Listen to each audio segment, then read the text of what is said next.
जीव हमारी जाति है, मानव धर्म हमारा। हिंदू मुस्लिम सिख ईसाई धर्म नहीं कोई न्यारा।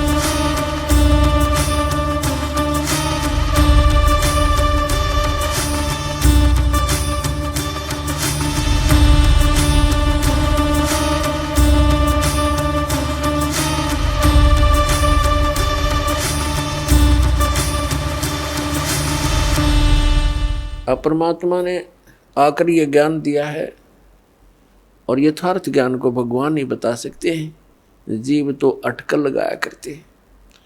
आप देखिएगा पवित्र चारों वेदों और श्रीमद् भगवद गीता के अंदर जो ज्ञान है वो गॉड गिवन है, और परमेश्वर कबीर जी की वाणी वो गॉड गिवन है, स्वयं परमेश्वर ने आके बोली है। और उन महापुरुषों की वाणी जो परमात्मा से परिचित हुए, जिनको भगवान आकर सीधे मिले, उनको अपने से परिचित करा के वापस छोड़ा, उनकी वाणी भी गॉड गिवन है, क्योंकि उनका अनुभव आंखों देखा है परमात्मा की उन वाणी से भी मेल खाता है। तो इस प्रकार जो 18 पुराण हैं उनको देखिएगा, वो जीव की सोच है। इन ब्रह्मा विष्णु महेश और अन्य ऋषि महर्षियों का अपना ज्ञान अनुभव है, वो वेदों से बहुत कम मेल खाता है। तो इस प्रकार हमने अन्य के अनुभव को अपने भक्ति मार्ग में सहयोग में नहीं लेना है, आधार नहीं मानना है। इस ज्ञान को सुनने के लिए, ज्ञान को समझने के लिए 18 पुराण हमारे लिए एक विशेष सहयोगी हैं, लेकिन भक्ति की विधि के लिए इनका सहयोग हमने बिल्कुल नहीं लेना। और उसमें जो भी भक्ति क्रियाएं बता रखी हैं वो वेदों से नहीं मिलती हैं तो नहीं लेना, उनका पालन नहीं करना हमने, तभी हम सफल होंगे। तो क्या बताते हैं, ये मनुष्य जीवन जब तक आपके पास है तो आप इससे ये लाभ उठा सकते हो। क्या बताया है कि लोहे जैसा ताव जात है, ये काया दे सराही, और 3 लोक और भवन चतुर्दश सब जग सौदे आही। जैसे कारीगर लोहे को गर्म करता है, उसको इतना गर्म कर देता है बहुत अधिक, और फिर उसको निकाल कर तुरंत उस पर चोटें लगाता है। गरम गरम लोहे पर चोट लगा करके वो जो वस्तु बनाना चाहता है बना सकता है। लोहे के जरा से भी ठंडा होने के उपरांत उसके ऊपर चाहे पूरे गणना झाड़ ले, चाहे घन मार ले, उसका कोई लाभ नहीं होगा। वो टेढ़ा मेढ़ा बन जाएगा, वो वस्तु नहीं बनेगी जिसके लिए प्रयत्न किया गया था। तो ये मनुष्य जीवन जिसका शांत हो जाएगा, जब तक मनुष्य जीवन है ये लोहा गर्म है, इस पर राम नाम की चोट मार के आप जो बनाना चाहते हो बना सकते हो। जब ये ठंडा हो जाएगा, मृत्यु हो जाएगी, फिर कुछ नहीं हो, चाहे पाछे इसके श्राद्ध निकालते रहियो, वो तो ठंडा होने के बाद चोट मारनी है। और चाहे उसकी 13वीं करते रहियो, 13वीं 17वीं, वो तो लोहा ठंडा होने के बाद व्यर्थ प्रयत्न कर रहे हो। तो यहाँ क्या बताते हैं,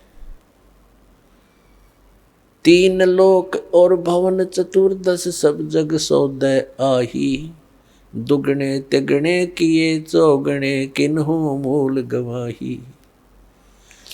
किसी ने तो दुगने तिगने चौगने कर लिए मनुष्य जीवन से सतभक्ति करके, और किन्होंने मूल का नाश कर लिया, मूल गंवा दिया, यानी मनुष्य जीवन को यही फू फर करके अन्य क्रियाओं में ही व्यर्थ कर गए।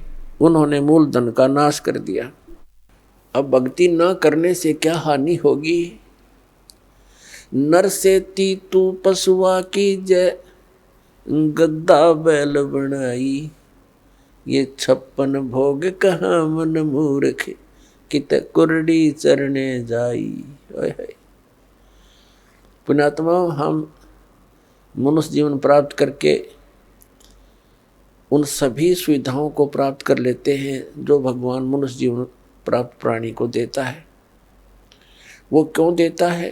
इसलिए देता है कि इन सुविधाओं को प्राप्त करके ये भक्ति कर लेगा, अपना कल्याण करा लेगा। जिनको मानव शरीर प्राप्त है वो उनकी ड्रेस अन्य प्राणियों से भिन्न है। ड्रेस मीन आपका ये शरीर, ये बॉडी, ये ड्रेस है, एक पोशाक है आपकी, ये स्टूडेंट की है। और जो स्टूडेंट, जो विद्यार्थी अपना उद्देश्य को पूरा ना करके, पढ़ाई ना करके सिनेमा देखता है, गेम देखता है, बाहर बकवाद करता है, तो फिर क्या होगा? वो अपना जीवन नाश कर रहा है, वो अपने उद्देश्य से भटक चुका है। और फिर क्या बनेगा? वो मजदूर लगेगा और कहीं मिट्टी ढोएगा, रिक्शा चलाएगा, पल्लेदारी करेगा। जिस उद्देश्य से वो विद्यालय में गया था उससे चूक गया, वो लाभ प्राप्त नहीं कर सका। ठीक इसी प्रकार आप जी जिनको भी मानव शरीर प्राप्त है, चाहे वो रिक्शा चालक है, चाहे कोई मजदूर है, चाहे कोई धनी व्यक्ति है, चाहे अधिकारी कर्मचारी है, या कोई मंत्री, प्रधानमंत्री, मुख्यमंत्री, राष्ट्रपति है, ये सब स्टूडेंट हैं। और जो ये भक्ति साधना नहीं कर रहे वो अपने उद्देश्य से भटक चुके हैं। माता पिता से प्राप्त उस धन का वो दुरुपयोग कर रहे हैं। हमारा माता पिता कौन है? कबीर भगवान। उसने हमें ये पूंजी दे करके आपको फ्री कर रखा है। जैसे बच्चे को माता पिता 15-16 वर्ष तक बिल्कुल फ्री कर देते हैं, बढ़िया कपड़े देते हैं, बढ़िया खाना देते हैं, कोई काम भी नहीं लेते हैं, पैसे भी खूब खर्च करते हैं, तुम किसी प्रकार अपना उद्धार करवाओ, अपनी शिक्षा पूरी कर लो। तो पुण्यात्मा परमात्मा ने आपको वो धन देकर यहाँ एक विशेष ड्रेस पर रखी है। इसमें विशेष सुविधाएं हैं जिससे आप भक्ति कर सकते हो। बच्चे को इसलिए सुविधा दी जाती है, विद्यार्थी को, कि इन सुविधाओं को प्राप्त करके ही वो अपनी भक्ति, वो पढ़ाई कर सकता है, तभी सफल हो सकता है। तो आप जी को परमात्मा ने ऐसी सुविधाएं दी हैं, खाने के लिए सुंदर अन्न, फल, आहार, काजू किस्म, सेब, संतरे, दूध, दही और सद्बुद्धि दे रखी, मकान झोपड़ी गालो, प्राकृतिक आपदाओं से बचने के लिए भूख लगे जब भोजन खा लो, प्यास लगे जब जल पी लो, सब उपलब्ध है। उसके साधन बता दिए, जल ऐसे मिलता है। और फिर करना क्या था? बस बच्चे पैदा करो, इनको ब्याहो, इनको बस पाल पोस दो, फिर मर जाओ। क्या यही काम था इसका? ये तो पशु पक्षी भी कर रहे हैं। इसके साथ साथ एक अनिवार्य कार्य था जिसका हमें पता चलकर भी हम इस पर नहीं चल सके, क्योंकि संत साधु जन जितने हैं वो बताते हैं, समझाते भी हैं, लेकिन उनके वचन में शक्ति नहीं, उनके पास वो पावर नहीं, उनके पास वो भक्ति मंत्र नहीं जिसे प्राप्त करके प्राणी फिर आगे इस मार्ग को आगे चल सके। जिस कारण से अब मानो नास्तिकता की ओर बढ़ रहा है। तो मनुष्य जीवन आपको प्राप्त हुआ, इसकी उपलब्धि ना करने से, भक्ति ना करने से फिर क्या होगा? नर से तीतू पशुआ की जय, गद्दा बैल बनाई, ये 56 भोग कहा मन बोरे, कहीं कुरड़ी चरने जाई। पुण्यात्मा, जब तक हम सत्संग नहीं सुनते तब तक हमारे ऊपर इस काल के माया व रूपी भांग का घना नशा होता है। कबीर साहब कहते हैं, कबीर ये माया अटपटी, सब गट आण अड़ी, और किस किस ने समझाऊं या कुएं भांग पड़ी। जिस संसार में हम रह रहे हैं यहाँ प्रत्येक व्यक्ति के एक ही विचार हैं और एक जैसे ही उसकी गाइडलाइन होती है अपने बच्चों को, कि भाई अपना बच्चे को शिक्षा के लिए भेजते हैं तो भी उद्देश्य यही बताते हैं कि तेरा रोजगार ठीक हो जाएगा। यानी जो भी ट्रेनिंग हमें मिलती है, रोजी रोटी और कपड़ा और कोठी, इनके बनाने की ही मिलती है। तो उस समाज में रह कर के आप अपना उद्देश्य भूल चुके हो। सत्संग में आने से कुछ समय आपको भगवान देता है, निश्चिंत होकर सत्संग सुनते हो और बहन भाइयों से मिलते हो, उनसे भी आपको फिर धीरे धीरे ये ज्ञान सुनने को मिलता है, तो आपकी रुचि बन जाती है। तो परमात्मा क्या बताते हैं कि आप मनुष्य जीवन प्राप्त हो, आपको कितनी सुविधा प्राप्त है। जब भूख लगती है खाना खा लेते हो, प्यास लगती है पानी पी लेते हो, गर्मी सर्दी से बचने के लिए मकान बना लिए। ये वैसे मकानों की आवश्यकता हमने इतनी चाहिए थी कि आवश्यकता से अधिक ना बनाए इनको। ये हमारा भक्ति बाधक है।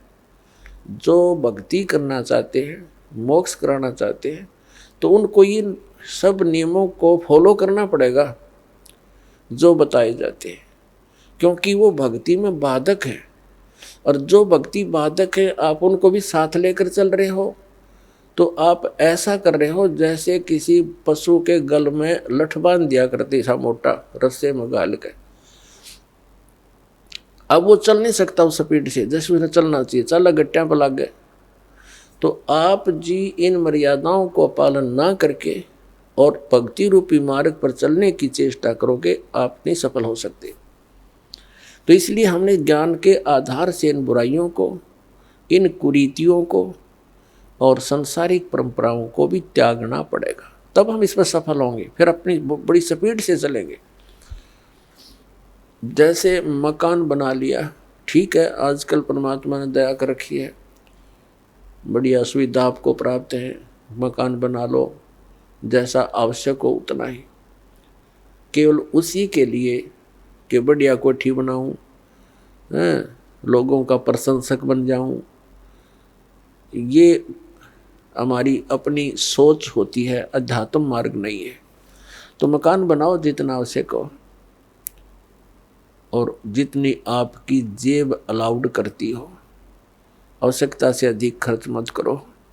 हमारे पूर्वज आपने देखे होंगे, हमने तो खूब याद है, झोंपड़ियों में टाइम पास करके कई कई पीढ़ी।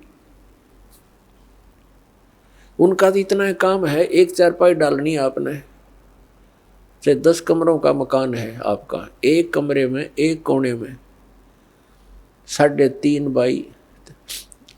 बाई 7 फुट की जगह चाहिए आपने। घुटने तो घुड़िया तो मोकली है। कबीर साहब तक कहते हैं घर तो 3.5 हाथ और गढ़ा तो 4.25। कहे कबीर अधिका कहे उसको नहीं विचार। ये मनुष्य की जो शरीर है 3.5 हाथ का होता है। परमात्मा कहते हैं आपने घर 3.5 हाथ की आवश्यकता है, घना बनाओ तो 4.25। अरे से फालतू बनावा है तो मूर्खता है तेरी। फिर भी परमात्मा का कहने का तात्पर्य है कि आवश्यकता से अधिक कोई भी वस्तु आप संग्रह करते हो, आपकी भक्ति का बाधक बनेगा, क्योंकि समय वेस्ट व्यर्थ जाएगा। कोठी बना ली, 1-2 लाख अपने पास से लगा लिए, 3 लाख कर्जा कर लिया। अब जब तो कर्जा ले लिया, ऋण ले लिया, पता नहीं चला, 1 महीने के बाद मांगने वाला आने लग जाएंगे। चैन गई, रात न नींद आवा नहीं, और भक्ति का भी नाश। वह को ठीक है काम आई आपके। तो इस प्रकार हमने भक्ति मार्ग में जो बाधाएं हैं उनको त्यागना पड़ेगा।